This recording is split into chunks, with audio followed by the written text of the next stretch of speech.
എൻ്റെ കുട്ടിത്തോട്ടത്തിൽ ഇന്ന് നടാൻ പോകുന്നത് നിങ്ങൾ എൻ്റെ മുൻപിൽ കാണുന്ന ഈ സവോളയാണ്. കഴിഞ്ഞ 2 ആഴ്ച കൊണ്ട് മുളപ്പിച്ചെടുത്ത സവോളയാണ്. നിങ്ങൾക്ക് കാണാം നിരവധി നാമ്പുകൾ വന്നിട്ടുണ്ട്. അപ്പോൾ ഇത് നടുന്നത് എങ്ങനെയാണെന്നും നടുമ്പോൾ ജൈവ മിശ്രിതം ചേർത്ത് കൊടുക്കേണ്ടത് എങ്ങനെയാണെന്നും നോക്കാം. അപ്പോൾ ഇനി സംസാരമില്ല, നേരെ വീഡിയോയിലേക്ക്. അപ്പോൾ നടാനുള്ള ചട്ടി, കാലിച്ചട്ടിയാണ് ഇവിടെ ഇരിക്കുന്നത്.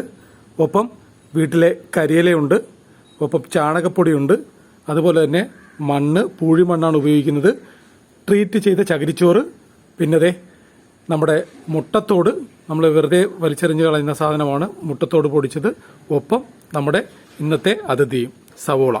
ഓക്കെ, അപ്പോൾ ഇനി മിക്സ് ചെയ്യാം. ആദ്യം ചകിരിച്ചോറ് ഇതിനകത്തേക്ക് മിക്സ് ചെയ്തിട്ട് കൊടുക്കാം. തുടർന്ന് അതിലേക്ക് നമ്മൾ എടുത്തു വച്ചിരിക്കുന്ന ചാണകപ്പൊടി ആവശ്യത്തിന് ഇട്ട് കൊടുക്കുക.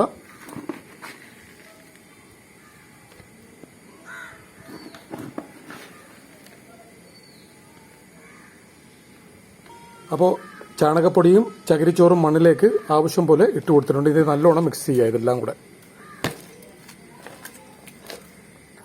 അപ്പോൾ നല്ലോണം ചാണകപ്പൊടിയും മണ്ണും അതുപോലെ തന്നെ ചകിരിച്ചോറും എല്ലാം കൂടെ നല്ലോണം മിക്സ് ആയിട്ടുണ്ട്. ഇനി ഇത് ചട്ടിയിലേക്ക് നിറക്കാം. അതിനു മുമ്പ് 2 കാര്യങ്ങൾ കൂടി ചട്ടിയിൽ ചെയ്യേണ്ടതായിട്ടുണ്ട്, അത് കാണാം. ചട്ടിയാണ്. കാലിച്ചട്ടിയിലേക്ക് ആദ്യം നിറക്കേണ്ടത് വീട്ടിലെ ചപ്പ് ചവറുകൾ അല്ലെങ്കിൽ കരിയിലകൾ അങ്ങനെയുള്ള സാധനമൊക്കെ നല്ലോണം നിറച്ചു കൊടുക്കുക.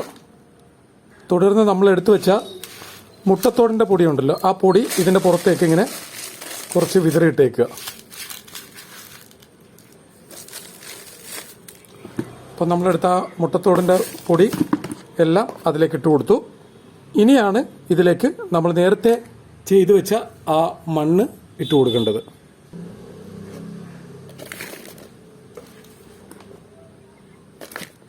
അപ്പോൾ മണ്ണ് ഇട്ടു. ഇനി അതിൻ്റെ കൃത്യം നടുവിലായ ഒരു കുഴിയെടുത്തു, ചെറിയൊരു ഹോൾ ഇട്ടു ഇതുപോലെ. എന്നിട്ട് നമ്മുടെ ഇന്നത്തെ അതിഥിയെ അതിനകത്തേക്ക് വെക്കുകയാണ്. അതിനുശേഷം ചുറ്റും നല്ലവണ്ണം മണ്ണിട്ട് മൂടണം.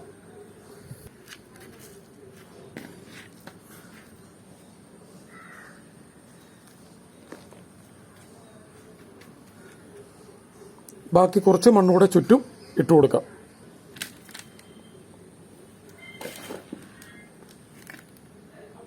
അങ്ങനെ നമ്മുടെ ഇന്നത്തെ അതിഥി സവോള വളരെ ഭംഗിയായി നട്ടിരിക്കുകയാണ്.